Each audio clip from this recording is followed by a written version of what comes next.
অনুমানিক ৯টা ৫ মিনিট নাগাদ আমার কাছে একটা সিক্রেট ইনফরমেশন আছে যে একটা গাড়ি হোয়াই সাইড থেকে কমলপুরের দিকে আসছে। তো কি গাড়ি? একটা মহিন্দ্রার মহিন্দ্রার গাড়ি। একটা নাম্বার প্লেট আছে, একটা নাম্বার ছিল আমাদের কাছে স্পেসিফিক। তো ওই মোতাবেক ওই নাম্বারটা এবং সাসপেক্টেড যে ড্রাইভার ছিল ওর নামও আমাদের কাছে ছিল।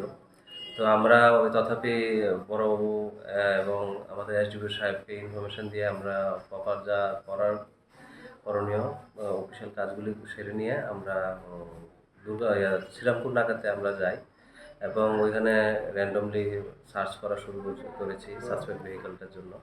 তো সাডেনলি আমাদের যে ইনফরমেশন ছিল ওই মোতাবেক একটা গাড়ি আমরা ডিটেন করতে পারি নাকাতে এবং যে ড্রাইভার সিটে ছিল ওর নামও যে ইনফরমেশনটা ছিল ওটার সাথে ম্যাচ করেছে। তারপরে তথাপি আমরা গাড়িটা সার্চ করে টোটাল ১৫২ প্যাকেট গাঁজা পেয়েছি, যার টোটাল ওয়েট হচ্ছে ৮৫.৫০০ কেজি।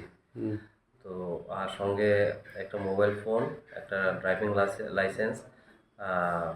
গাড়ি থেকে অন্য কোনো নাম্বার প্লেট ছিল? হ্যাঁ, এক্সট্রা একটা এস নাম্বারের নাম্বার, আসামের গাড়ির নাম্বার? আসামের নাম্বার প্লেট পেয়েছি। আর এতটুকুই আমাদের যে রিকভারি। তো এখানে ডিসিএম স্যার ছিল, এসডিপিও স্যার ছিল, বড়বাবুর সাথে আমরা পুরো প্রসেস শেষ করে তাদেরকে থানায় নিয়ে একজনকে থানায় নিয়ে এসে এফআইআর করা হয়েছে স্পেসিফিক সেকশন। ঠিক।